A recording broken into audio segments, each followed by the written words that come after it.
Hello friends. अब हम लोग हमारे इस पर्टिकुलर यूनिट का थ्योरी का लास्ट पॉइंट देखने वाले, that is types of shares. ठीक है, और ये होने के बाद हमारा सिर्फ और सिर्फ इस यूनिट में बचा रहेगा practicals. Okay, that will be very very interesting part. तो पहले हमको अब ये आज की थ्योरी कंप्लीट करनी है और उसके बाद सिर्फ हमको हमारा प्रैक्टिकल देखना रहेगा। ओके, अब बच्चों हम लोग अभी बात करने वाले हैं टाइप्स ऑफ शेयर्स की। ठीक है, हम आप बोलेंगे सर हमने टाइप्स ऑफ शेयर तो देख लिया था। बेटा शेयर नहीं था, याद करो, वो टाइप्स ऑफ शेयर कैपिटल था। देखो फर्क है दोनों में। हमने जो टाइप्स देखे थे ना, authorise share capital, subscribe share capital, these are the part of what, ये आपके सारे क्या थे बताना, ये आपके शेयर कैपिटल के टाइप्स थे। अब हम लोग यहाँ पे जो देखने वाले हैं वो आप क्या देखने वाले हो, टाइप्स ऑफ शेयर्स के बारे में देखने वाले हो। ओके, तो बेसिकली टाइप्स ऑफ शेयर्स आपके दो टाइप के हो सकते हैं। Okay, there are two types of shares. एक होता है आपका प्रेफरेंस शेयर्स, एक होता है आपका क्या, प्रेफरेंस शेयर्स, और दूसरा होगा आपका इक्विटी शेयर्स। ठीक है, तो आपके दो टाइप के शेयर्स होते हैं। और कौन कौन से दो टाइप के शेयर्स होंगे, एक होता है आपका प्रेफरेंस शेयर्स और दूसरा होगा आपका कौन सा, इक्विटी शेयर्स। ठीक है, अब दोनों में एग्जैक्टली फर्क क्या होता, तो बच्चों दोनों का अगर फर्क समझना है तो सबसे पहले आपको प्रेफरेंस शेयर्स के बारे में समझना पड़ेगा। ओके, प्रेफरेंस शेयर्स ऐसे शेयर्स होते हैं जिसको दो प्रेफरेंशियल राइट्स होते हैं। ओके, प्रेफरेंस शेयर्स ऐसे शेयर्स होते हैं जिन्हें दो प्रेफरेंशियल राइट्स होते हैं। ठीक है, प्रेफरेंशियल राइट का मतलब क्या है, इनको कहीं ना कहीं थोड़ा प्रिविलेज मिलता है। ओके, इनको स्पेशल राइट्स मिलते हैं। कौन से स्पेशल राइट मिलते हैं बच्चों, तो दो मिलते हैं। दो में कौन से, number one in payment of dividend, in what, payment of dividend, और secondly in repayment of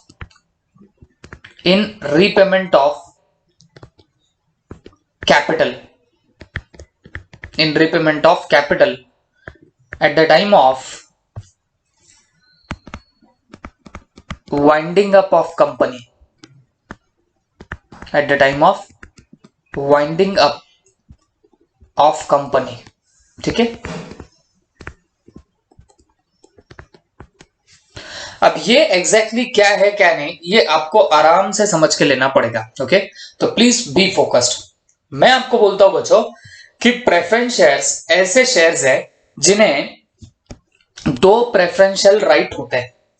preference shares ऐसे शेयर है जिन्हें दो प्रेफरेंशियल राइट्स है। और कौन से दो प्रेफरेंशियल राइट है, number one in payment of dividend, dividend जब पे होगा उसमें राइट होगा, और दूसरा है in repayment of capital at the time of winding up of the company. ठीक है, अब ये समझने के लिए आपको यहां पे एक एग्जांपल देखना पड़ेगा। There is one कंपनी, और ये एक पर्टिकुलर बंदा है जिसने इस कंपनी के प्रेफरेंस शेयर्स परचेस करके रखे हुए। कंपनी के दो टाइप के शेयर्स होते हैं, कौन से, एक होते हैं प्रेफरेंस शेयर और दूसरे होते हैं कौन से, इक्विटी शेयर। तो ये एक बंदा है जिसने इस कंपनी के कौन से शेयर्स परचेस करके रखे हैं, तो इसने परचेस करे हैं प्रेफरेंस शेयर्स। ओके, अब ये जब प्रेफरेंस शेयर्स परचेस करता है तो बच्चों इसे आपको प्रेफरेंशियल राइट होगा इन केस ऑफ डिविडेंड। अब ये क्या होता है, डिविडेंड क्या होता है एग्जैक्टली, तो सुन के लेना। जब भी कंपनी अपने बिजनेस में प्रॉफिट अर्न करती है, ओके, जब भी ये कंपनी अपने बिजनेस में प्रॉफिट अर्न करेगी तो इस प्रॉफिट का कुछ हिस्सा, कुछ शेयर जो होता है ना, प्रॉफिट का कुछ शेयर आपको देना पड़ता है, किसको, शेयर होल्डर को। और जो प्रॉफिट का शेयर आप लोग शेयर होल्डर को देते उसको क्या बोला जाता है बताना, डिविडेंड बोला जाता है। That will be called as what, dividend. Okay, तो कंपनी जब भी प्रॉफिट अर्न करती है तो उस प्रॉफिट का कुछ हिस्सा, कुछ शेयर देना पड़ता है, किसको बताना, उसके शेयर होल्डर्स को। और इसी हिस्से को क्या बोला जाता है बताना, आपका डिविडेंड बोला जाता। आई होप सबके दिमाग में क्या होगा। तो बच्चों कंपनी के दो टाइप के शेयर होल्डर होते हैं, एक होते हैं प्रेफरेंस शेयर होल्डर और दूसरे होते हैं इक्विटी शेयर होल्डर। ठीक है, तो कंपनी को जो डिविडेंड देना पड़ता है, तो डिविडेंड तो शेयर होल्डर्स को देना पड़ता। क्या बोल रहा हूं मैं, कंपनी को जो भी डिविडेंड देना पड़ता है वो शेयर होल्डर्स को देना पड़ता है। फिर भले ही वो share holders preference share holder हो या भले ही वो इक्विटी शेयर होल्डर्स हो, कंपनी को तो डिविडेंड सबको देना पड़ता है, प्रेफरेंस को भी देना पड़ता है और इक्विटी को भी देना पड़ता है। ओके, लेकिन हमेशा याद रखो, जब भी कंपनी डिविडेंड देने निकलेगी, जब भी कंपनी डिविडेंड देने निकलेगी तो वो पहले डिविडेंड किसको देगी, बताना आपके प्रेफरेंस शेयर होल्डर को। ओके, फर्स्टली डिविडेंड किसको दिया जाता है, बताना आपके प्रेफरेंस शेयर होल्डर को। बात समझ में आई आपको? तो कंपनी है, उसे डिविडेंड तो दोनों टाइप के शेयर होल्डर्स को देना पड़ता। जिन शेयर होल्डर्स ने प्रेफरेंस शेयर्स लिए उन्हें भी देना पड़ता है, और जिन शेयर होल्डर्स ने इक्विटी शेयर्स परचेस कर रखे हैं उन्हें भी आपको क्या देना पड़ता है, डिविडेंड देना पड़ता है। तो इन शॉर्ट डिविडेंड आपको सारे शेयर होल्डर्स को देना पड़ेगा। लेकिन याद रखना, वो डिविडेंड फर्स्टली किसे पे होता है, आपके प्रेफरेंस शेयर होल्डर्स को, एंड सेकेंडली या मैं बोलूंगा बाद में आप लोग कैसे देते हो, बताना डिविडेंड आपके इक्विटी शेयर होल्डर्स को डिविडेंड दिया जाता है। तो बच्चों, इसी के बारे में हम लोगों ने बात करा कि प्रेफरेंस शेयर होल्डर जो होंगे या प्रेफरेंस शेयर जो होंगे तो उन्हें दो प्रेफरेंशियल राइट होते हैं। ओके, तो उसमें सबसे पहला राइट क्या है, बताना इन पेमेंट ऑफ डिविडेंड। ओके, तो डिविडेंड तो कंपनी दोनों टाइप के शेयर होल्डर्स को देती है, प्रेफरेंस को भी देगी, इक्विटी को भी देगी। लेकिन जब बात आएगी सबसे पहले पेमेंट किसको करना, तो वो पहले पेमेंट होगा डिविडेंड का किसे, आपके प्रेफरेंस शेयर्स को। ओके, तो प्रेफरेंस शेयर क्या होते हैं, प्रेफरेंस शेयर ऐसे टाइप के शेयर होते हैं जिन्हें दो प्रेफरेंशियल राइट होंगे, और उसमें पहला प्रेफरेंशियल राइट कौन सा है, बताना इन पेमेंट ऑफ डिविडेंड। तो मैंने आपको बताया कि भाई डिविडेंड तो दोनों को भी पे होता है, इक्विटी को भी होता है और प्रेफरेंस को भी होता है, बट जब डिविडेंड देने की बात आई तो फर्स्ट ऑफ ऑल डिविडेंड दिया जाएगा प्रेफरेंस शेयर होल्डर को। और डिविडेंड का मतलब मैंने क्या बोला, कंपनी जो भी प्रॉफिट अर्न करती है उस प्रॉफिट का एक हिस्सा, एक शेयर जो होगा उसको बोलते हैं डिविडेंड। ठीक है, तो ये डिविडेंड दिया जाएगा पहले किसको दिया जाएगा, प्रेफरेंस शेयर होल्डर को, क्योंकि उनका नाम ही क्या है, प्रेफरेंस। तो इन्हें प्रेफरेंस मिलेगा over equity shares. Okay, they will be getting preference over what, equity shares. तो इसके लिए भी उन्हें प्रेफरेंस शेयर होल्डर कहा जाता है। तो preference shares are those shares which have two preferential right, और टू प्रेफरेंशियल राइट में हमने पहला खत्म कर दिया, in payment of dividend. Okay, अब दूसरा प्रेफरेंशियल राइट क्या है, समझ के लेना। ये एक कंपनी है, ठीक है, ये एक कंपनी है, और ये कंपनी अब होने जा रही है वाइंड अप।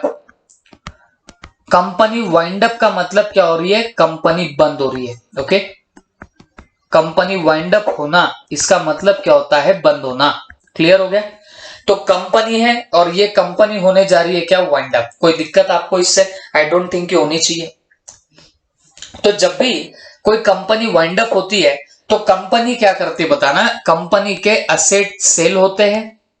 क्या बोल रहा हूं मैं, असेट सेल होते हैं, और असेट सेल करके जो भी मनी मिली, okay, money received, asset sale करके जो भी पैसा मिलता है ना, ये पैसे से क्या किया जाता है, लाइबिलिटीज को सेटल्ड किया जाता है। लाइबिलिटीज सेटल्ड मतलब साफ हो गया, ये आपका होता है काम काय के अंदर, वाइंडिंग अप के अंदर।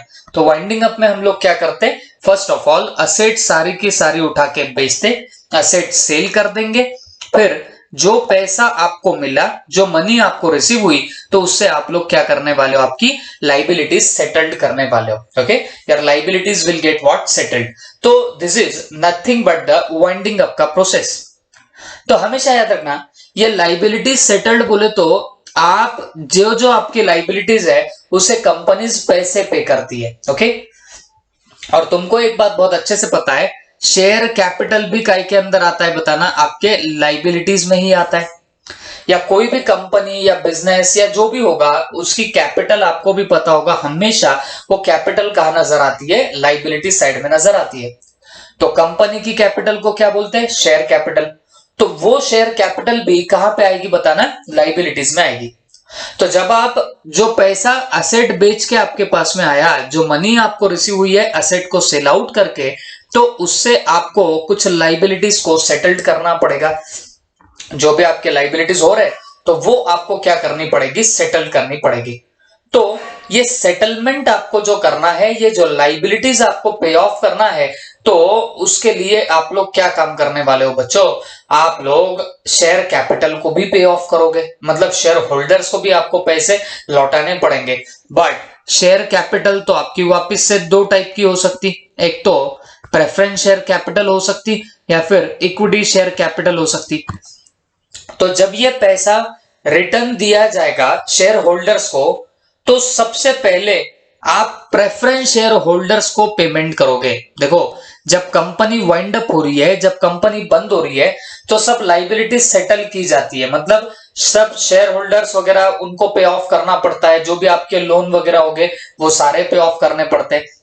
बट जब शेयर होल्डर्स को पेमेंट करने की बात आई, जब शेयर कैपिटल रिटर्न करने की बात आई, तो आपके सामने वापस से दो टाइप के शेयर होल्डर खड़े हो जाएंगे, प्रेफरेंस शेयर होल्डर भी खड़े हो जाएंगे और इक्विटी शेयर होल्डर भी खड़े हो जाएंगे। तो सवाल ये उठता कि आप ऐसे वक्त किसको सबसे पहले पेमेंट करोगे, तो आप प्रेफरेंस शेयर होल्डर को सबसे पहले पेमेंट करोगे। क्यों? क्योंकि प्रेफरेंस शेयर होल्डर्स का डेफिनेशन ही क्या है बच्चों, प्रेफरेंस शेयर्स आर दो share which are having preferential rights over equity share. अब मैं और ऐड कर देता हूं, ओवर इक्विटी शेयर मतलब ये ऐसे शेयर्स है जिन्हें क्या होता है बताना, प्रेफरेंशियल राइट होता है ओवर इक्विटी शेयर। मतलब इक्विटी शेयर्स के पहले इन्हें दो राइट्स मिलते हैं। कौन से राइट बच्चों? इन पेमेंट ऑफ डिविडेंड। तो कल चल के अगर कंपनी का डिविडेंड इश्यू हो रहा, तो पहले इक्विटी शेयर होल्डर्स को जाएगा या प्रेफरेंस को जाएगा? तो आपने बोलना सर प्रेफरेंस शेयर होल्डर को जाएगा। मैं आपको पूछो, कल चल के कंपनी बंद हुई, वाइंड अप हुई, तो जब रीपेमेंट ऑफ कैपिटल होगा, मतलब कैपिटल का पैसा सबको वापस जब लौटाया जाएगा, तो सबसे पहले किसे लौटा जाएगा? तो आप बोलना सर यहाँ पे भी प्रेफरेंस शेयर होल्डर को पहले पैसा लौटाया जाएगा और उसके बाद में आपके ये जो इक्विटी शेयर होल्डर्स है उन्हें पैसा रिटर्न किया जाएगा। और आई होप आपको समझ में आया होगा कि ये प्रेफरेंस शेयर्स फिर क्या होते हैं। ठीक है, अब रहा सवाल इक्विटी शेयर्स का। तो इक्विटी शेयर्स के बारे में एक बात आप समझ के लेना, equity shares are those shares which are not preference share. मतलब इक्विटी शेयर ऐसे शेयर्स है जो प्रेफरेंस शेयर्स नहीं है। ओके, बस यही डेफिनेशन दी गई है। तो प्रेफरेंस शेयर्स नहीं है, इसका मतलब क्या हो गया? इसका मतलब इन्हें डिविडेंड में कोई प्रेफरेंशियल राइट नहीं होता। इनको डिविडेंड तो मिलता बट प्रेफरेंस शेयर होल्डर को पे करने के बाद मिलता। और वैसे ही रीपेमेंट ऑफ कैपिटल की जब बात हो रही है, तो इन्हें भी रीपेमेंट ऑफ कैपिटल कब मिलेगा? प्रेफरेंस शेयर होल्डर्स को पैसे देने के बाद मिलेगा। ओके, तो ये है आपके टाइप्स ऑफ शेयर्स जो हमने करे, दो टाइप के, एक होते हैं प्रेफरेंस शेयर्स और दूसरे होते हैं आपके कौन से? Equity shares. तो आई होप आपको समझ में आया होगा। प्रेफरेंस शेयर्स को होते हैं दो preferential right over equity share, number one in payment of dividend और दूसरा in repayment of capital at the time of winding up of the company. Okay, अब हम लोग जरा सा आगे जाते हैं। ठीक है, types of shares. Preference shares according to section 43 of the Companies Act 2013, the persons holding preference shares, मतलब भाई जो लोग प्रेफरेंस शेयर्स होल्ड कर रहे हैं, जिनके पास प्रेफरेंस शेयर्स है, called preference share holder are assured for preferential dividend at a fix rate. इनको डिविडेंड मिलता है, वो भी प्रेफरेंशियल डिविडेंड। प्रेफरेंशियल का मतलब होता है इक्विटी के पहले। देखो, प्रेफरेंशियल डिविडेंड बोल रहे हैं ना, तो इसका मतलब बिफोर इक्विटी शेयर्स, मतलब इन्हें डिविडेंड इक्विटी वालों से पहले मिल जाता है। Okay, before equity shares. तो preferential dividend at a fix rate during the life of the company. They also carry a preferential right over the other shareholder. Other बोले तो कौन? Equity. To paid first in case of winding up of the company. मतलब company अगर wind up हो जाए तो इन्हें पहले पेमेंट दिया जाएगा। Thus, they enjoy preferential right in the matter of. तो ये एंजॉय करते हैं क्या? Preferential right. और किन मैटर्स में इन्हें प्रेफरेंशियल राइट होता है? इन payment of dividend. Payment of dividend बोले तो डिविडेंड देते टाइम पहले इन्हें दिया जाएगा और फिर बाद में इक्विटी वालों को दिया जाएगा। और दूसरा प्रेफरेंशियल राइट क्या है बताना, रीपेमेंट ऑफ कैपिटल, मतलब जब कल कंपनी बंद हो गई तो पहले इन्हें इनका पैसा लौटाया जाएगा। Okay, generally holders of this shares do not gate voting right. Okay, ये बहुत इंपॉर्टेंट चीज है। इन्हें दो फायदे तो होते हैं लेकिन इनको कभी वोटिंग राइट नहीं मिलता। बेटा वोटिंग राइट का मतलब क्या हो गया, देखो कंपनी में कोई भी डिसीजन लेना है, कोई भी डिसीजन अगर कंपनी में लेना है तो कंपनी में रिजोल्यूशन पास करना पड़ता है। कंपनी में कोई भी डिसीजन लेना हो तो वहां पे रिजोल्यूशन पास करना पड़ेगा। और वो रिजोल्यूशन के लिए क्या करनी पड़ती है बताना, वोटिंग करानी पड़ती है। इस रिजोल्यूशन को पास कराने के लिए क्या करते हैं, वोटिंग। तो ये जो वोटिंग होगी ना बच्चों, तो सवाल ये उठता, ये वोटिंग कौन करेंगे, तो पहला जवाब शेयर होल्डर्स वोटिंग करेंगे। तो क्या प्रेफरेंस शेयर होल्डर वोटिंग कर सकते क्या, तो जवाब है नहीं कर सकते। तो इक्विटी शेयर होल्डर्स वोटिंग कर सकते हैं क्या, तो इसका जवाब डेफिनेटली यस है। Equity share holders can make the voting. Okay, हाँ प्रेफरेंस शेयर होल्डर वोटिंग नहीं कर पाएंगे, जबकि आपके equity share holder definitely voting कर सकते हैं। तो this is nothing but the your voting right. तो याद रखो प्रेफरेंस शेयर होल्डर को वोटिंग राइट नहीं होते और इक्विटी शेयर होल्डर को डेफिनेटली वोटिंग राइट्स होते हैं। Okay, companies use this mode of financing as it is cheaper than the raising डेप्ट। ये सस्ता होता है। क्यों सस्ता होता है, क्योंकि आप डेप्ट रेज करोगे। डेप्ट का मतलब है लोन। अगर आप कोई बैंक वैंक से लोन लोगे तो बच्चों ज्यादा रेट ऑफ इंटरेस्ट पे आपको लोन लेना पड़ेगा। तो कंपनी वाले बोलते हैं कि भाई लोन लेने से अच्छा सीधे सीधे क्या कर लेते बताना, सीधे सीधे प्रेफरेंस शेयर इशू कर देते, तो इसकी कॉस्ट तो कम से कम ज्यादा नहीं लगेगी। ओके, डिविडेंड देना पड़ेगा बट ये डिविडेंड की अमाउंट जो होगी ना वो कोई ज्यादा अमाउंट नहीं होती है। Okay, dividend is generally cumulative in nature. Dividend कैसे होते हैं, क्यूमुलेटिव इन नेचर के होते हैं and need not to be paid every year in case of deficiency of profit. Dividend तभी पे करते हैं जब आपके बिजनेस में प्रॉफिट होगा, तो जब प्रॉफिट नहीं तब डिविडेंड नहीं दिया जाता।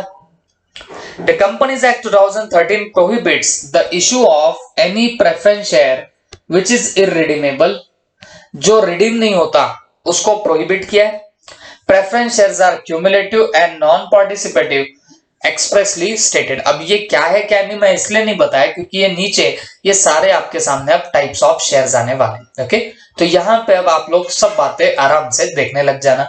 ये हमारे लॉ में जैसा का वैसा है। मैं लॉ में ये टॉपिक कवर नहीं करूंगा, इसके लिए हम लोग यहाँ पे इसे पूरा डिटेल में पढ़ने वाले, तो बी फोकस्ड। अब बच्चों हम लोगों ने सबसे पहले अभी यहाँ पे देखा हमारे जो शेयर्स होते हैं ना वो शेयर्स दो टाइप के हो सकते हैं। कौन से, एक हो सकते हैं प्रेफरेंस शेयर्स और दूसरे हो सकते हैं आपके इक्विटी शेयर्स। प्रेफरेंस शेयर कौन से होते हैं, जिनको दो प्रेफरेंशियल राइट होते हैं ओवर द इक्विटी शेयर। और कौन से दो प्रेफरेंशियल राइट होंगे, number 1 in payment of dividend, मतलब डिविडेंड देने में इनको प्रेफरेंशियल राइट होता। मतलब आप पहले पेमेंट डिविडेंड का किसे दोगे, प्रेफरेंस शेयर होल्डर को, और बाद में किसको देना, इक्विटी शेयर होल्डर्स को देना। ओके, वैसे ही इन रीपेमेंट ऑफ कैपिटल, कल चल के आपकी कंपनी बंद हो रही और पैसा रिटर्न करने की नौबत आए तो पहले पैसा किसे रिटर्न किया जाएगा, प्रेफरेंस शेयर होल्डर को, और बाद में किसको किया जाता है बताना, इक्विटी शेयर होल्डर्स को। ओके, उसके बाद हम लोग अब देखने जा रहे हैं टाइप्स ऑफ प्रेफरेंस शेयर। जो शेयर्स के दो टाइप है, इक्विटी और प्रेफरेंस, तो उसमें अब हम लोग देखने वाले हैं प्रेफरेंस शेयर्स के types. Okay, what are the types of your preference shares which we are going to see here। okay, तो प्लीज बी फोकस, ध्यान देना। सबसे पहला आता है बच्चों आपका क्यूमुलेटिव प्रेफरेंस शेयर्स। ओके, सबसे पहला क्या आता है बताना, क्यूमुलेटिव प्रेफरेंस शेयर। अब ये क्यूमुलेटिव प्रेफरेंस शेयर्स क्या होते क्या नहीं, ये पहले आपको मुझसे समझ के लेना पड़ेगा। ठीक है, यहां पे ध्यान दो। अब देखो बच्चों, हमेशा याद रखो, एक कोई कंपनी है, इस कंपनी में अगर प्रॉफिट हुआ then only it is required to pay dividend. Then only ये क्या करते बताना, डिविडेंड पेड करते। ये बात समझ में आ रही है? तो आप बताओ, कोई कंपनी को डिविडेंड देना है तो क्या उसके लिए होना जरूरी होता है बताना, प्रॉफिट होना जरूरी होता। तो अगर किसी कंपनी में प्रॉफिट नहीं हुआ तो उसे डिविडेंड पे करने की जरूरत नहीं होती। ओके, तो यूजुअली ऐसे ही होता है। ओके, कि भाई कंपनी को अगर प्रॉफिट नहीं हुआ तो कंपनी डिविडेंड नहीं देगी, और प्रॉफिट हुआ तो डिविडेंड देगी। ओके, क्योंकि बेटा डिविडेंड एग्जैक्टली मैंने क्या बोला, ये कंपनी के प्रॉफिट में का हिस्सा है, प्रॉफिट का शेयर होता है क्या बताना, डिविडेंड, जो आप लोग शेयर होल्डर्स को पे करते। तो ये कब पे कर सकते, जब किसी कंपनी में प्रॉफिट होगा तभी हम लोग डिविडेंड पे कर सकते हैं। आई होप ये बात दिमाग में गई होगी। बट ऐसा मान के चलना, इस पर्टिकुलर कंपनी में 2019 में कोई प्रॉफिट नहीं हुआ। ओके, प्रॉफिट नहीं हुआ। 2020 में प्रॉफिट नहीं हुआ, और 2021 में किसी कंपनी में प्रॉफिट हुआ है। तो ये जो कंपनी यहां पे हमने निकाली है, तो उस कंपनी की हिस्ट्री क्या है बताना। 2019 में प्रॉफिट नहीं हुआ, 2020 में प्रॉफिट नहीं हुआ, 2021 में प्रॉफिट हुआ। तो अब मैं आपको नॉर्मली पूछूं कि बताओ रे, इसने डिविडेंड कब कब देना चाहिए, तो आप बोलेंगे सर 2019 में तो उसे प्रॉफिट नहीं हुआ तो डिविडेंड देने की जरूरत नहीं है। सर 2020 में भी प्रॉफिट नहीं हो रहा, डिविडेंड देने की जरूरत नहीं है।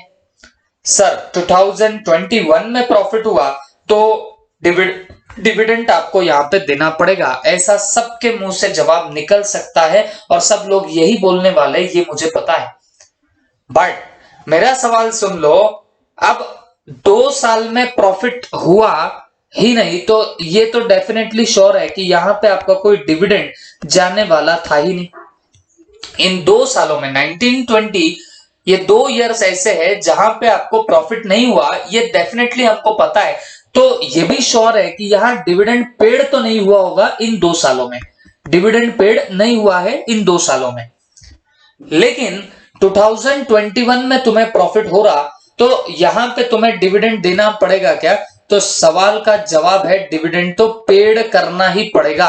बट मेरा सवाल उससे भी इंपॉर्टेंट, आपको इस 2021 में 2019, 2020 एंड 2021 इसका डिविडेंड देना पड़ेगा या फिर सिर्फ 2021 का डिविडेंड देना पड़ेगा। देखो मेरा सवाल क्या चल रहा है। ओके, 2 साल 1920 ऐसे थे जहां पे हमको प्रॉफिट नहीं हुआ, तो ये बात तो पक्की है कि हम वहां पे डिविडेंड पे नहीं करे होंगे। बट 2021 में हमको प्रॉफिट हो रहा तो हमें डिविडेंड पेड भी करना पड़ेगा, ये भी बात पक्की है, ये डिविडेंड तो पे करना ही पड़ेगा।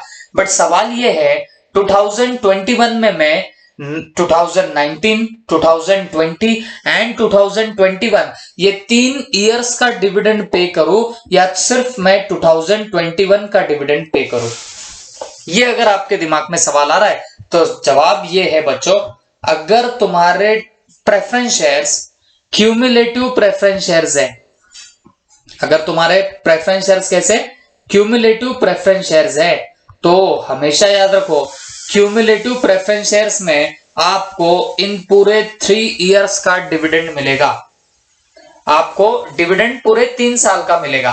क्योंकि क्यूमुलेटिव प्रेफरेंस शेयर्स में बोला क्या जाता है, जितना भी आपका डिविडेंड का रेट है, ओके, तो भले ही कोई 2 इयर्स में आपको प्रॉफिट नहीं हुआ होगा और तीसरे किसी ईयर में आपको प्रॉफिट हुआ होगा, तो जिस ईयर में प्रॉफिट हुआ तो उस ईयर में आपको क्या पे किया जाएगा बताना, डिविडेंड पे किया जाएगा। और वो भी पहले से लेके अब तक के, मतलब जिन 2 ईयर में आपको प्रॉफिट नहीं मिला उन भी सालों का आपको क्या मिलेगा, डिविडेंड मिलेगा। ओके, मतलब अगर तुम्हारे क्यूमुलेटिव प्रेफरेंस शेयर्स है तो 2019, 2020 और 2021 ये 3 इयर्स का आपको यहाँ पे डिविडेंड मिलेगा। ओके, अब आप पूछेंगे सर ये डिविडेंड तो प्रॉफिट का हिस्सा होता है, प्रॉफिट का शेयर होता है, तो 19 एंड 20 में प्रॉफिट था ही नहीं तो फिर डिविडेंड हम किस चीज का दे रहे। तो बच्चों हमेशा याद रखो, प्रेफरेंस शेयर्स कोई भी हो, किसी भी टाइप का प्रेफरेंस शेयर्स होने दो, इसमें फिक्स रेट ऑफ डिविडेंड मिलता। कैसे मिलता, फिक्स रेट ऑफ डिविडेंड मिलता है। अब ये फिक्स रेट ऑफ डिविडेंड कैसे निकालते कैसे नहीं, सुन के लेना। आपकी जितनी भी प्रेफरेंशियल कैपिटल है, मान के चलो आपकी प्रेफरेंशियल कैपिटल है 10 लाख की और प्रेफरेंस शेयर्स है आपके 10% वाले, तो ये जो 10% है ना, ये आपके डिविडेंड को डिनोट करते हैं। ये 10% किसको डिनोट करेंगे? डिविडेंड को। तो जब भी आप प्रेफरेंस डिविडेंड निकालते हो ना, या फिर जो भी आप डिविडेंड निकालते हो ना, इस पेड अप शेयर कैपिटल को मल्टीप्लाई किया जाता है इस परसेंट के साथ में। तो 10% मतलब कितना निकल के आता है? 1 लाख। तो प्रेफरेंस डिविडेंड आपका 1 लाख होगा पर एनम, ठीक है। बट इन 2 सालों में 1920 में प्रॉफिट नहीं था, सॉरी 2019 में आपको प्रॉफिट नहीं था, 2020 में भी आपके पास प्रॉफिट नहीं था, तो यहां डेफिनेटली आपको डिविडेंड पेड नहीं होगा। लेकिन 2021 में जरूर प्रॉफिट हुआ तो आपको डिविडेंड तो पे किया जाएगा, और वो भी आपके ये 3 इयर्स के लिए डिविडेंड पे किया जाएगा। ओके, क्योंकि आपके पास के शेयर्स कौन से है? क्यूमुलेटिव प्रेफरेंस शेयर्स है। तो क्यूमुलेटिव प्रेफरेंस शेयर्स का फायदा ये होता है बच्चों, अगर किसी पर्टिकुलर ईयर में लॉस होता है, प्रॉफिट नहीं हुआ, तो भी उन 2 इयर्स के जो डिविडेंड होंगे वो एक्यूमुलेट होंगे, वो जमा होंगे और आपको फिर बाद में जाके मिलेंगे। ओके, तो जैसे यहां पे हुआ, अगर हमारे पास क्यूमुलेटिव शेयर्स है तो हमको चिंता करने की जरूरत नहीं। 2019 में प्रॉफिट नहीं हुआ तो डिविडेंड नहीं मिलेगा, 20 में नहीं हुआ डिविडेंड नहीं मिलेगा, बट इन दोनों इयर्स का जो भी डिविडेंड होगा वो एक्यूमुलेट हो जाएगा। और जिस साल में प्रॉफिट होगा, लेट्स से 21 में प्रॉफिट हुआ, तो आपको क्या हो जाएगा बच्चों? 2019 एंड 2020 ये दोनों इयर्स का डिविडेंड जो है वो 2021 में मिल जाएगा। ओके, हाँ, लेकिन उसके लिए कौन से शेयर्स होने चाहिए? क्यूमुलेटिव शेयर्स होने चाहिए। ओके, अगर तुम्हारे shares, what I am telling, अगर तुम्हारे शेयर्स नॉन क्यूमुलेटिव है, अगर तुम्हारे शेयर्स नॉन क्यूमुलेटिव है, तो आपको डिविडेंड इस 2021 का ही मिलेगा, ना कि 1920 का। 1920 का नहीं मिलेगा। कब नहीं मिलेगा? अगर तुम्हारे प्रेफरेंस शेयर नॉन क्यूमुलेटिव है। सिर्फ वो क्यूमुलेटिव प्रेफरेंस शेयर्स होते हैं जहां पे किसी पर्टिकुलर ईयर में प्रॉफिट नहीं भी हुआ तो भी वो आपको डिविडेंड प्रॉफिट के ईयर में आपको मिल जाता है, रीइंबर्स हो जाता है। ओके, तो ऐसा नहीं होगा किसके केस में? आपके नॉन क्यूमुलेटिव प्रेफरेंस शेयर्स के केस में। तो अब मैं इसको कंक्लूड करता हूं डिस्कशन को। मेरे बात सुनना मेरी आराम से। क्यूमुलेटिव प्रेफरेंस शेयर्स ये ऐसे टाइप के प्रेफरेंस शेयर्स है जहां पे आपको कोई भी पर्टिकुलर ईयर का अगर डिविडेंड ना मिले बिकॉज ऑफ लॉस, तो वो डिविडेंड आपको मिलेगा किसी पर्टिकुलर ईयर में जहां पे आपको हुआ है प्रॉफिट। जैसे एग्जांपल के लिए हमने देखा 19 में हमको प्रॉफिट नहीं हुआ, 20 में हमको प्रॉफिट नहीं हुआ, तो जब 21 में हमको प्रॉफिट हुआ तो हमें 19 एंड 20 दोनों का भी हमें प्रॉफिट का, या मैं बोलूंगा डिविडेंड आपको मिल जाएगा। और वो भी कब मिलेगा? 2021 में डिविडेंड मिल जाएगा। ओके, तो लेकिन उसके लिए कंडीशन क्या है? आपके शेयर्स कौन से होने चाहिए? क्यूमुलेटिव प्रेफरेंस शेयर्स होने चाहिए। अगर तुम्हारे क्यूमुलेटिव प्रेफरेंस शेयर्स नहीं है, नॉन क्यूमुलेटिव प्रेफरेंस शेयर्स है, तो हमें याद रखना सिर्फ जो साल में प्रॉफिट है उसी साल का हमको डिविडेंड मिलेगा, और जिस साल में लॉस हुआ था उसका आपको डिविडेंड नहीं मिलेगा। आई होप सबके दिमाग में क्या होगा, पढ़ लेते वापस। Cumulative preference share is one that carries the right to a fix amount of dividend. देखो यहां मैंने आपको जैसे बताया, यहां फिक्स अमाउंट ऑफ डिविडेंड होती है, फिक्स रेट ऑफ डिविडेंड यहां मैंने आपको लिखा भी है। मतलब जितना अपना कैपिटल होता है, लेट्स से यहाँ कैपिटल 10 लाख का था, उस पे ये फिक्स रेट ऑफ डिविडेंड आप लोग लगाते थे। जैसे 10% लगा लिया तो कितना अमाउंट आया? 1 लाख। तो ऐसा पकड़ के चलो हर साल का 1 लाख रुपया क्या मिलना चाहिए? डिविडेंड मिलना चाहिए। ओके, तो याद रखो ये फिक्स अमाउंट ऑफ डिविडेंड होती है। तो यहां पे क्या बोल रहा है वो? Cumulative preference share is one that carries the right to fix amount of dividend at a fix rate. और ये भी कैसे होता है? फिक्स रेट पे डिविडेंड होता है। Such a dividend is payable even out of future profit if current years profit are insufficient for the purpose. मतलब आपके करंट ईयर के प्रॉफिट इनसफिशिएंट है। जैसे मैंने बोला कि यहां पे लॉस नहीं हुआ, 19 में लॉस हुआ, 20 में लॉस हुआ, तो अभी के 2 साल डिविडेंड पे करने के लिए इनसफिशिएंट है। तो आप क्या कर सकते हो बताना, फ्यूचर प्रॉफिट से भी डिविडेंड पे कर सकते हो। तो जैसे हमने देखा भाई 2021 में अगर आपको प्रॉफिट हुआ तो आप 21 में जाके क्या करोगे, डिविडेंड का पेमेंट करोगे। Okay, this means that dividend on this shares accumulates unless it is paid in full. तो इन शॉर्ट इसका जो डिविडेंड होगा ना ये एक्यूमुलेट होता जाएगा, मतलब जमा होते जाएगा। किसी ईयर में आपको डिविडेंड नहीं मिला तो वो जमा हो जाएगा और अगले साल में आपको मिल जाएगा। Therefore, the shares are called what? Cumulative preference shares। तो इन शेयर्स को हम लोग क्या बोलते हैं बताना, cumulative preference shares बोलते हैं। The arrears of dividend are shown in balance sheet as a contingent liability। अब ये आपको अभी फिलहाल देखने की भी जरूरत नहीं है। In India, preference shares are considered cumulative unless otherwise stated। याद रखना, जब तक कुछ नहीं बोला गया, जब तक कुछ नहीं बोला गया तब तक यही समझना कि हमारे जो भी प्रेफरेंस शेयर्स होंगे वो हमेशा क्यूमुलेटिव ही होते हैं। मतलब उन पे डिविडेंड क्या होता है बताना, अगर एक ईयर में आपने डिविडेंड पे नहीं किया तो वो जमा हो जाता है डिविडेंड। ओके, तो जब तक हमारे इंडिया में कुछ बोला ना जाए तब तक यही समझना कि हमारे प्रेफरेंस शेयर्स क्या होते हैं बताना, क्यूमुलेटिव होते हैं। Okay, in case dividend remains in arrears for not less than 2 years, holder of such shares will be entitled to take part and vote on every resolution on every matter in the general body meeting। तो इसका मतलब क्या होता बच्चों, अब देखो एक बात समझ के लेना, अब ये जो आपके कंपनी है तो कंपनी क्या करती है बच्चों, अगर प्रेफरेंस शेयर इशू करती है, ओके, तो हमेशा याद रखो जब तक कुछ बोला नहीं गया तब तक यही माना जाएगा कि ये प्रेफरेंस शेयर जो है ना वो क्यूमुलेटिव प्रेफरेंस शेयर्स है। जब तक कुछ बोला ना जाए तब तक यही माना जाएगा कि प्रेफरेंस शेयर्स कैसे होते हैं बताना, क्यूमुलेटिव होते हैं। ठीक है, तो क्यूमुलेटिव का मतलब क्या हो गया, अगर कोई पर्टिकुलर ईयर का आपको डिविडेंड पे नहीं हुआ तो वो क्या हो जाएगा बताना, एक्यूमुलेट हो जाएगा। एक्यूमुलेट होने का मतलब क्या है बताना, जमा हो जाएगा और वो आपको प्रॉफिट के ईयर में आपको मिलने वाला है। ठीक है, तो एक चीज याद रखो, अगर इस कंपनी ने 2 इयर्स का एरियर मारा, 2 इयर्स का एरियर मारती है कंपनी, एरियर का मतलब क्या, 2 साल का डिविडेंड अगर मान लो कंपनी ने पे नहीं किया, किसको पे नहीं किया बताना, इस प्रेफरेंस शेयर होल्डर को पे नहीं किया, तो बच्चों ये फिर प्रेफरेंस शेयर होल्डर क्या कर पाएंगे बताना, they can take part and vote on every resolution. अभी अभी हमने देखा कि प्रेफरेंस शेयर्स को कभी राइट नहीं होता वोटिंग करने का।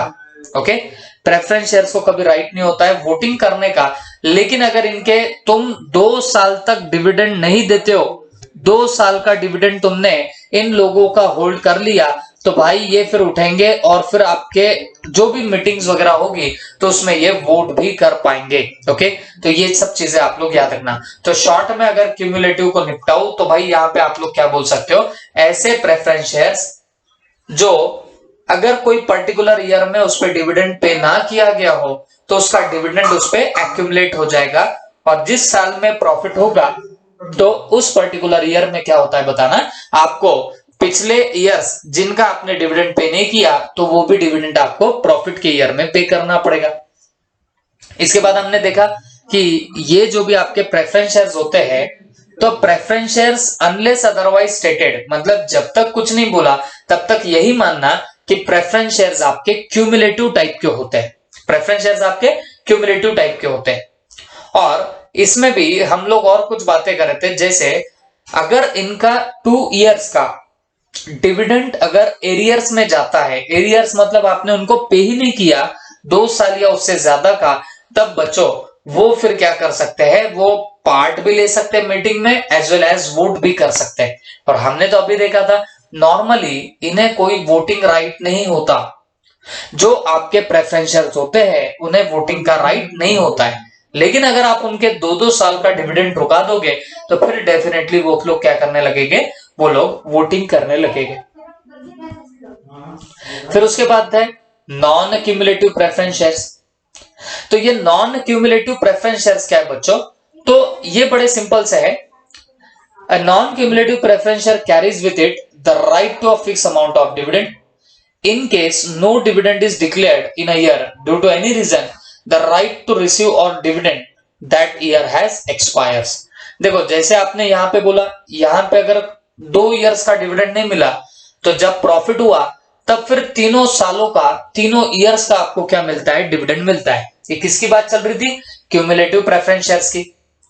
लेकिन इसी के प्लेस पे अगर नॉन क्यूमुलेटिव प्रेफरेंस शेयर्स है और 2 साल का आपको डिविडेंड नहीं मिला, तीसरे साल में प्रॉफिट हुआ है, तो याद रखो आपको सिर्फ 3rd ईयर का ही डिविडेंड मिलेगा, ना कि पहले 2 साल का। वो 2 साल खत्म हो गए तो खत्म हो गए, उस पर डिविडेंड नहीं मिला तो भूल जाना, अब उस पर आपको वापस से डिविडेंड नहीं मिलने वाला। ओके, तो ऐसे शेयर्स को हम लोग क्या नाम देने वाले? Non cumulative preference share. तो simply speaking, cumulative preference shares में कोई पर्टिकुलर ईयर का डिविडेंड ना पे किया जाए तो वो डिविडेंड एक्यूमुलेट होता जाएगा। ओके, लेकिन नॉन क्यूमुलेटिव में ऐसा नहीं होता। उसके बाद पार्टिसिपेटिंग प्रेफरेंस शेयर्स। ओके, अब ये पार्टिसिपेटिंग प्रेफरेंस शेयर्स क्या है? नाम से कुछ ना कुछ समझ में तो आ ही रहा होगा, बट फिर भी एक एग्जांपल देख ले तो और ज्यादा समझ में आए। ध्यान से देखना। अब बच्चों, कोई एक कंपनी है, इस कंपनी को प्रॉफिट हुआ है, मान के चलना 10 लाख रुपीस का। ये कंपनी है और इस कंपनी को प्रॉफिट कितना हो रहा है बताना? 10 लाख रुपयों का प्रॉफिट हो रहा है। ठीक है, अब ये कंपनी क्या करती है? कंपनी यहां से उठाने लग जाएगी या पे करने लग जाएगी डिविडेंड। और जब डिविडेंड पे करती है कंपनी, तो मैंने आपको पहले ही बताया, पहले डिविडेंड किसको जाता है बताना? पहले प्रायोरिटी पे डिविडेंड जाता है आपके प्रेफरेंस शेयर होल्डर्स को। तो ऐसा मान के चलो, प्रेफरेंस शेयर होल्डर को कंपनी का डिविडेंड कितना गया बताना? 2 लाख रुपीस का जा चुका है। कितना गया बताना? 2 लाख रुपए का उनको डिविडेंड जा चुका है। और उसके बाद अब सेकंड प्रायोरिटी पे किसका डिविडेंड पे किया जाता है? आपके इक्विटी शेयर होल्डर्स का डिविडेंड पे किया जाता है। और ऐसा मानना, इनको डिविडेंड गया है ₹4 लाख का। इनको डिविडेंड कितना चला गया? 4 लाख का डिविडेंड चला गया। देखो जो भी प्रॉफिट था, तो उस प्रॉफिट में से पहले डिविडेंड जाएगा प्रेफरेंस शेयर्स को, तो वो लेट से जा चुका है कितना? 2 लाख का। और फिर उसके बाद डिविडेंड गया है आपके इक्विटी शेयर होल्डर्स को, और वो भी कितने का गया है बताना? 4 लाख का। तो मुझे एक बात बताओ, टोटल डिविडेंड अभी तक कितना जा चुका है? तो टोटल डिविडेंड आपका 6 लाख का जा चुका है। आपको प्रॉफिट कितना हुआ है? आपको प्रॉफिट 10 लाख का हुआ है। तो मुझे एक बात बताओ, 10 लाख का प्रॉफिट हुआ है और 6 लाख आपने अब तक बांट दिए, तो फिर भी आपके जो बचे हुए 4 लाख से ना बच्चों, ये 4 लाख पे ये प्रेफरेंस शेयर होल्डर कब्जा कर सकते हैं। अरे बात समझे कि नहीं समझे? तो एक बात समझानी थी, जो भी आपके पास में अमाउंट पेंडिंग होगा after the paying dividend to the preference share holder और इक्विटी शेयर होल्डर, मतलब इन लोगों को आप डिविडेंड पे करने के बावजूद फिर भी अगर प्रॉफिट की अमाउंट अगर आपकी मेंटेन्ड होती है, बची हुई रहती है, सेव हुए भी रहेगी, तो हमेशा याद रखना, इस पे कब्जा कौन कर सकता? प्रेफरेंस शेयर होल्डर कर सकते। In short, this preference share holder can participate. काय में पार्टिसिपेट कर सकते बताना? ये जो सरप्लस प्रॉफिट बचा, ये क्या है बताना? यह है सरप्लस प्रॉफिट। ओके, तो ये जो भी आपका सरप्लस प्रॉफिट बचेगा, तो उस पे पार्टिसिपेट कौन कर सकता बताना? आपके प्रेफरेंस शेयर होल्डर। बट कौन से preference share holder? Participating preference share holder. बात समझो, कोई भी ऐरा गैरा प्रेफरेंस शेयर होल्डर नहीं। अगर तुम्हारे प्रेफरेंस शेयर पार्टिसिपेटिंग होंगे तो ही वो क्या कर सकते बताना? उस पर कब्जा कर सकते हैं। ठीक है, तो पहली बात तो जो भी डिविडेंड होता है या जो भी प्रॉफिट होता है, वो प्रॉफिट बढ़ता है किसके अंदर बताना? आपके प्रेफरेंस और इक्विटी में। तो उनको डिविडेंड देने के बावजूद फिर भी आपके पास में सरप्लस प्रॉफिट बचा, फिर भी आपके पास एक्स्ट्रा का प्रॉफिट बचा, तो उस प्रॉफिट में कौन पार्टिसिपेट कर सकते बताना? आपके प्रेफरेंस शेयर होल्डर पार्टिसिपेट कर सकते। लेकिन कौन से प्रेफरेंस शेयर होल्डर पार्टिसिपेट कर सकते? तो याद रखना, पार्टिसिपेटिंग प्रेफरेंस शेयर्स।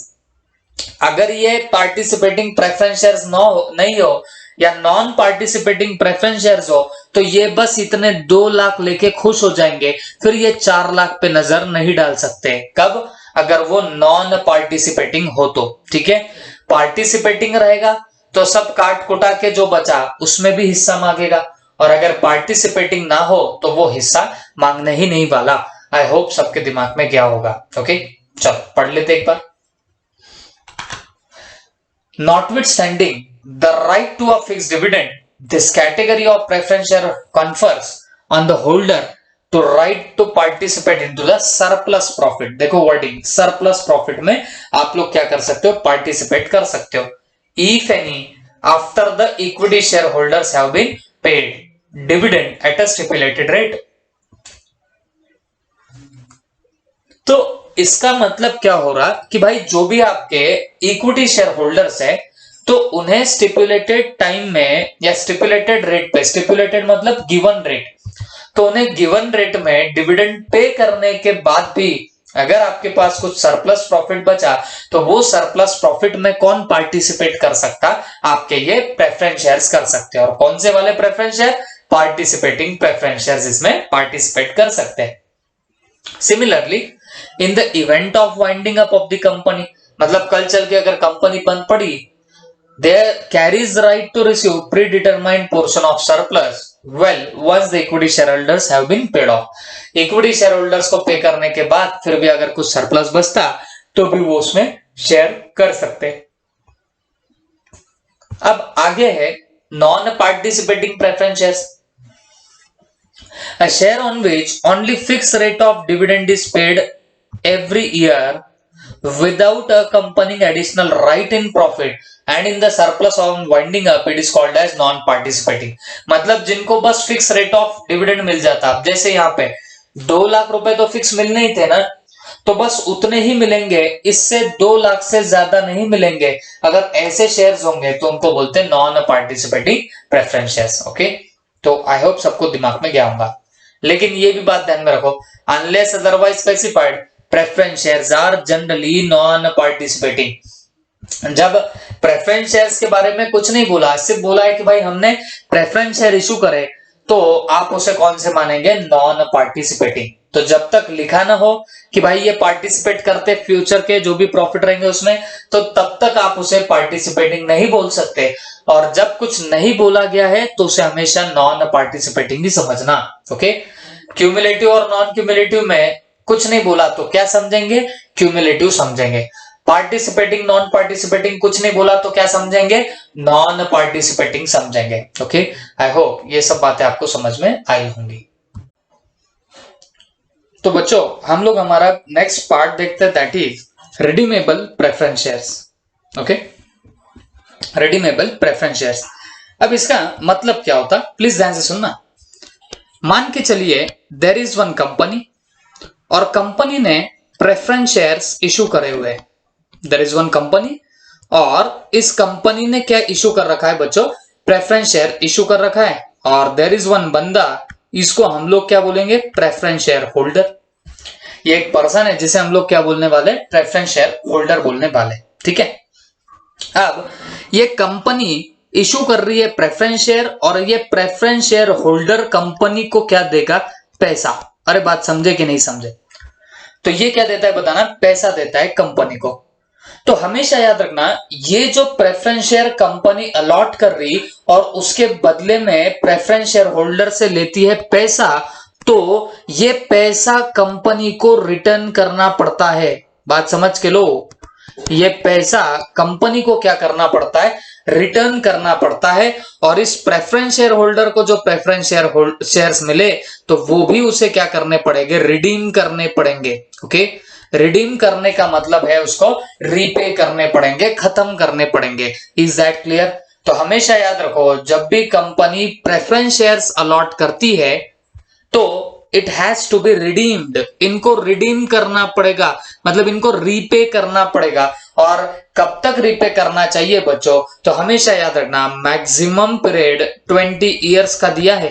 ओके, मतलब एक कंपनी जब भी प्रेफरेंस शेयर इशू करती है तो उसको ज्यादा से ज्यादा कितने ईयर्स तक इशू कर सकती है? 20 ईयर्स तक। तो अगर इस बंदे के पास में प्रेफरेंस शेयर्स है तो उसे 20 ईयर्स हो चुके हैं, तो भाई ये कंपनी के शेयर्स रिडीम हो जाने चाहिए। 20 ईयर्स से ज्यादा रिडेम्पशन पीरियड के शेयर्स कंपनी इशू नहीं कर सकती, ये हमेशा आप लोग याद रखना। इसके अंदर एक एक्सेप्शन भी आता है, लेकिन वो जब आपको मिलेगा तब मैं आपसे डिस्कस करूंगा, फिलहाल कोई डिस्कशन की जरूरत नहीं। बस इतना समझ के रखो, जब भी कंपनी इशू करती है प्रेफरेंस शेयर्स और वो अगर रिडीमेबल प्रेफरेंस शेयर्स होंगे तो कंपनी को उन्हें क्या करना पड़ेगा? रीपे बैक करना पड़ेगा, वापस से उन्हें देने पड़ेंगे। Is that clear? तो बच्चों, this is nothing but your redeemable preference shares. तो इसको हम लोग क्या बोलने वाले? रिडीमेबल प्रेफरेंस शेयर्स बोलेंगे। ठीक है, चलो देखते हैं। These are shares that a company may issue on the condition that the company will repay after the fixed period or even earlier at the company's discretion। मतलब क्या हुआ? ये शेयर्स ऐसे होते हैं जो कंपनी इशू करती है ऑन द कंडीशन दैट, मतलब इस कंडीशन पे कंपनी इशू करेगी कि company will repay after the fix period. एक फिक्स पीरियड कंप्लीट होने के बाद कंपनी इसे क्या करने वाली है? रीपे करेगी। जैसे मैंने आपको बताया, पैसे लेती है ना कंपनी, तो एक फिक्स पीरियड के बाद कंपनी को यही पैसा इन्हें लौटाना पड़ेगा, तो इसको बोलते हैं रीपे बैक। ओके, और even earlier at the companies discretion, जो टाइम फिक्स किया तब तक उन्हें रिटर्न करना पड़ेगा या उसके पहले भी रिटर्न कर सकते। The repayment of this shares called redemption. इसका जो रीपेमेंट होगा तो उसको क्या बोलते हैं? रिडेम्पशन। और ये गवर्न होता है सेक्शन 55 के अंदर। अब वो सेक्शन 55 क्या है क्या नहीं, वो सब हम लोग बाद में देखेंगे, बट मेरे हिसाब से आपको समझ में आ जाना चाहिए कि ये रिडीमेबल प्रेफरेंस शेयर्स एग्जैक्टली होते क्या है। तो these are the preference shares which has to be repay back, उसे आपको रीपे करना पड़ेगा एक फिक्स पीरियड के बाद में। और मैंने बोला मैक्सिमम रिडेम्पशन पीरियड कितना है, मतलब जब आप एक कंपनी इशू करती है प्रेफरेंस शेयर तो वो ज्यादा से ज्यादा कितने ईयर्स तक टिक सकता? तो भाई वो 20 ईयर्स तक टिक सकता। ये बात आप लोग आपके दिमाग में रख लेना। ओके, उसके अलावा दूसरे टाइप के शेयर होते हैं नॉन रिडीमेबल प्रेफरेंस शेयर, या इसको इररिडीमेबल प्रेफरेंस शेयर्स भी बोलते हैं। इररिडीमेबल प्रेफरेंस शेयर्स भी इसको, मतलब क्या है इसका? तो इसका मीनिंग यही रहेगा कि ये शेयर्स आपको रिडीम करने पड़ेंगे। और कब तक रिडीम करने पड़ते बताना? एक स्टेटेड टाइम तक रिडीम करना पड़ेगा, एक फिक्स टाइम तक आपको इन्हें रिडीम करना पड़ेगा। ओके, लेकिन जब इररिडीमेबल प्रेफरेंस शेयर्स की बात होती तो इररिडीमेबल का मतलब होता है जिन्हें आपको रीपे ही नहीं करना पड़ता। They will be called as what? Your irredeemable preference shares. Okay, तो देखो, the preference shares which do not carry with them the arrangement regarding redemption are called as non redeemable preference share. मतलब जो आपके particular preference shares होंगे तो उन्हें अगर redeem करने का कहीं कोई क्राइटेरिया ही नहीं दिया जाए तो आप उन्हें क्या बोलने वाले हो? इररिडीमेबल प्रेफरेंस शेयर्स बोलोगे। ओके, रिडीमेबल बोले तो जिसे आपको रीपे करना पड़ेगा एक स्टेटेड टाइम पे, और इररिडीमेबल का मतलब होता है जिन्हें आपको रीपे करने की ही जरूरत नहीं, तो उसे क्या बोला जाता है? Irredeemable preference share. बट याद रखना, हमारे इंडिया में इररिडीमेबल प्रेफरेंस शेयर आप इशू कर ही नहीं सकते। ओके, हमारे इंडिया में चलेगा क्या? नहीं चलेगा। मतलब एक कंपनी है, इसने अगर प्रेफरेंस शेयर्स अलॉट किए और बदले में इसको मिला है पैसा, तो भाई एक स्टेटेड पीरियड के बाद इस कंपनी ने पैसा रिटर्न करना चाहिए, और जो शेयर है ये शेयर इस बंदे ने उसे वापस से देना चाहिए। ये होता ही है इंडिया में। इररिडीमेबल का मतलब हुआ एक बार कंपनी ने प्रेफरेंस शेयर होल्डर को शेयर्स दे दिए और प्रेफरेंस शेयर होल्डर ने कंपनी को पैसे दे दिए, तो फिर इसको कुछ वापस से लेने देने की जरूरत ही नहीं। जो ऐसा पर्टिकुलर पार्ट होगा तो उसको हम लोग क्या बोलेंगे बताना? हम लोग उसको बोलने वाले नॉन रिडीमेबल प्रेफरेंस शेयर, या इसको और दूसरे तरीके से बोला जाता है इररिडीमेबल प्रेफरेंस शेयर्स भी। Is that clear? तो बच्चों, आई होप सबके दिमाग में गया होगा। However, a company may issue a preference share redeemable after 20 years for infrastructure project। अब एक बात मैं आपको समझाना चाहूंगा। देखो, अगर आपको कोई पूछे कि company redeemable preference share issue कर सकती क्या? तो आप लोगों ने जवाब देना सर जी हां इशू कर सकती है। अगर कोई पूछे इररिडीमेबल प्रेफरेंस शेयर इशू कर सकते क्या, मतलब जिसको रीपे करने की जरूरत ही नहीं, ऐसे प्रेफरेंस शेयर इशू कर सकती क्या, तो आपने बोलना नहीं।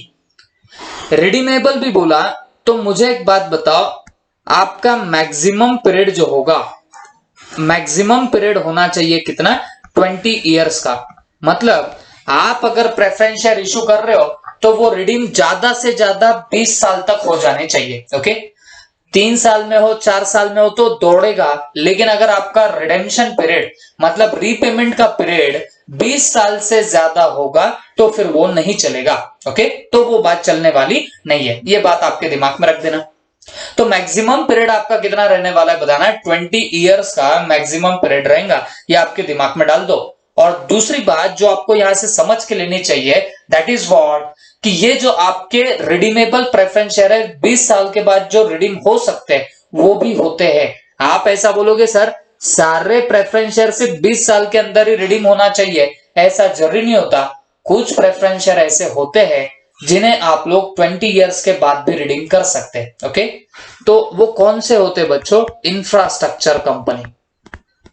ओके, तो ये इंफ्रास्ट्रक्चर कंपनी ऐसी कंपनी है जो प्रेफरेंस शेयर मैक्सिमम उसका रिडेम्पशन पीरियड जो होता है वो 20 इयर्स को क्रॉस कर जाता है।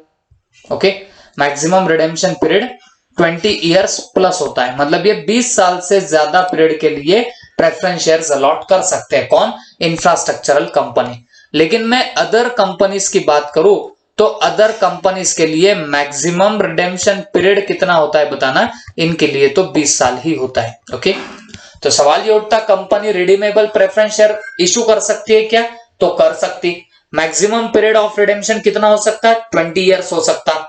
लेकिन इंफ्रास्ट्रक्चर कंपनी है तो मैक्सिमम रिडेम्पशन पीरियड 20 से ज्यादा हो सकता, but not more than 30, but not more than 30 years. मतलब 20 इयर्स से ज्यादा बट 30 इयर्स से कम उसका रिडेम्पशन पीरियड हो सकता। किसके केस की बात कर रहा हूं, इंफ्रास्ट्रक्चरल कंपनी की बात कर रहा हूं।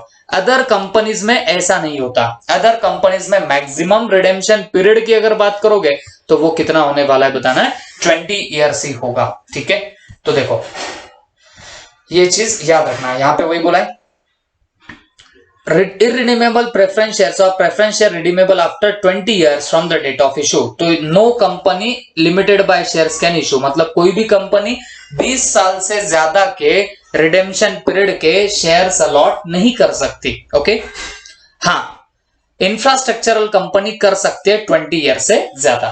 ठीक है, अब लास्ट दो पार्ट आते हैं बच्चों, कन्वर्टिबल प्रेफरेंस शेयर और नॉन कन्वर्टिबल प्रेफरेंस शेयर्स। तो क्या होते हैं कन्वर्टिबल, क्या होते हैं नॉन कन्वर्टिबल? वो प्रेफरेंस शेयर्स जिसको हम कन्वर्ट कर सकते हैं इक्विटी शेयर्स में, वो शेयर्स जिनको आप लोग कन्वर्ट कर सकते हो इक्विटी शेयर्स में, तो उनको क्या बोला जाएगा, कन्वर्टिबल इक्विटी शेयर्स। और जिसे आप कन्वर्ट नहीं कर सकते इक्विटी शेयर्स में तो वो क्या बनेंगे, non convertible preference shares. Okay, तो ये चीज याद रखना।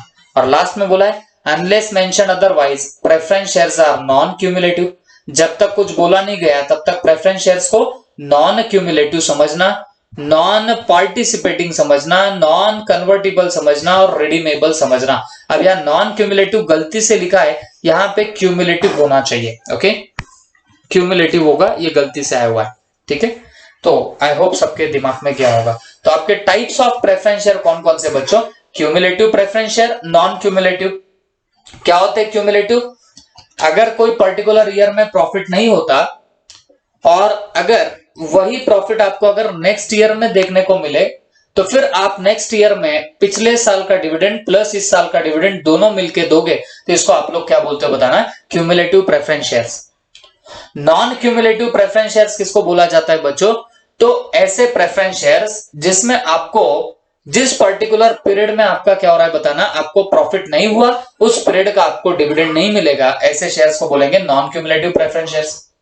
पार्टिसिपेटिंग प्रेफरेंस शेयर्स, तो किसको बोलते हैं पार्टिसिपेटिंग प्रेफरेंस शेयर्स, तो ऐसे प्रेफरेंस शेयर्स जो आपके इक्विटी शेयर होल्डर्स को पैसे देने के बावजूद फिर भी जो सरप्लस प्रॉफिट बचता उसमें वो पार्टिसिपेट करते तो आप उनको बोलते हैं participating preference shares. Non participating preference shares कौन से रहेंगे? जो सरप्लस प्रॉफिट में पार्टिसिपेट नहीं करते। रिडीमेबल प्रेफरेंस शेयर किसको बोलते? जो एक स्टेटेड पीरियड के बाद, एक फिक्स पीरियड के बाद आपको रीपे करना पड़ता, उसको रिडीमेबल बोलते हैं। नॉन रिडीमेबल किसको बोलते हैं? जिन्हें आपको एक पीरियड के बाद रिटर्न करने की जरूरत नहीं, तो उसको बोलते हैं नॉन रिडीमेबल प्रेफरेंस शेयर। हमने देखा कन्वर्टिबल प्रेफरेंस शेयर्स किसको बोला जाता है? कन्वर्टिबल प्रेफरेंस शेयर्स जिन्हें आप इक्विटी शेयर्स में कन्वर्ट कर सकते हैं, तो उसको बोलते हैं कन्वर्टिबल प्रेफरेंस शेयर। और लास्ट में था नॉन कन्वर्टिबल प्रेफरेंस शेयर्स, तो जिसका मतलब क्या होगा बताना, जिन्हें आप कन्वर्ट नहीं कर सकते हो, तो they will be called as what? Your non convertible preference shares. I hope सबके दिमाग में गया होगा। ओके, फिर ये इक्विटी शेयर्स है। Equity shares are those shares which are not preference share. I hope मैंने आपको ये बताया भी था। प्रेफरेंस शेयर्स का जब मैं डेफिनेशन बता रहा था तब मैंने आपको क्या बताया कि प्रेफरेंस शेयर्स ऐसे शेयर्स है जिन्हें दो प्रेफरेंशियल राइट होते हैं, right of dividend and repayment of capital. But equity shares are दो share which are not preference share. जो प्रेफरेंस नहीं होते वो इक्विटी शेयर्स होते हैं। Okay, it means they do not enjoy any preferential right. इन्हें कोई प्रेफरेंशियल राइट नहीं होता regarding payment of dividend and payment of capital. Okay, और इनका रेट ऑफ डिविडेंड भी वेरी करता है। वेरी मतलब चेंज होता है ईयर बाय ईयर। जबकि प्रेफरेंस शेयर्स की बात करोगे तो उनका डिविडेंड फिक्स रेट पे मिलता है। ओके, उसके बाद इसमें दो टाइप के होते हैं, या फिर आप शेयर कैसे इशू कर सकते हो बच्चों? फॉर कैश और फिर consideration other than cash. For cash क्या रहता, for consideration other than cash क्या रहता बच्चों? ये सब बातें तो हमको सीखनी ही रहेगी। ओके, अब वही बातें हम लोग यहां से देखने के लिए स्टार्ट करने वाले। ओके, प्लीज ध्यान देना। देखो, जब भी आपको बोला जाए कि शेयर्स इशू हो रहे हैं कैश में, जब भी आपको बोला जाए कि शेयर्स आपके होते हैं इशू कैश में, तो इसका मतलब कंपनी आपको शेयर्स देने वाली है और आप कंपनी को क्या देने वाले हो बताना? कैश। ओके, जब भी शेयर्स इशू हो रहे आपके कंपनी के, तो इसका मतलब क्या हो रहा है? कंपनी शेयर्स अलॉट कर रही और बदले में आपको क्या मिलेगा? कैश मिलेगा। ओके, और कंसिडरेशन अदर देन कैश का मतलब क्या होता कि कंपनी आपको शेयर्स अलॉट कर रही है, कंपनी आपको शेयर्स अलॉट कर रही है और बदले में आपको कंपनी को, या कंपनी आपको क्या देने वाली बताना? शेयर्स तो अलॉट करोगी, बदले में आप कंपनी को कोई असेट दोगे या और कोई चीज दोगे। जैसे इस कंपनी को मान के चलो मशीनरी चाहिए थी, कंपनी को चाहिए थी मशीनरी, तो आपने कंपनी को मशीनरी दी और बदले में आपको कंपनी क्या दे दिया? कंपनी ने शेयर्स दे दिया। तो इसको बोलते हैं consideration other than cash. Okay, इसको क्या बोलेंगे? Consideration other than cash. मतलब आपको कैश के अलावा मिला ना बच्चों पैसा, तो इसको बोलते हैं कंसिडरेशन अदर देन कैश। तो जब भी शेयर्स कंपनी इशू कर रही उसके बदले में उसे कैश मिल रहा, तो उसको बोलेंगे शेयर्स इशूड फॉर कैश। और जब भी कंपनी शेयर्स इशू कर रही और उसके जगह कोई उसे असेट वगैरह मिल जाए, तो उसको बोलते हैं consideration other than cash. Okay, I hope दिमाग में क्या होगा। अब बच्चों, हम यही बातें यहां पे पढ़ने वाले। Okay, issue of shares for cash. Okay, मतलब इशू ऑफ शेयर आप कैश में जब करोगे तब कैसे कैसे करना है, कैसे कैसे नहीं, यहाँ पे सब हमको अभी देखना पड़ेगा। ओके, बट ये कोर थ्योरी का पार्ट है, इसमें भी बहुत सी बातें आती है अलग अलग। मैं आपको एक ही काम करूंगा, इसमें से कुछ शॉर्ट नोट्स रहेंगे तो उतने मैं शॉर्ट नोट्स आपको करा लूंगा और बस फिर हमको उसके आगे पढ़ने की जरूरत नहीं रहेगी। ओके, और इसके बाद हम लोग यहाँ से हमारा प्रैक्टिकल शुरू कर देंगे कि एंट्रीज कैसे पास की जाती है, कैसे नहीं, तो ये सब चीजें अब इसके बाद के लेक्चर से कवर हो जाएगी। Okay, thank you.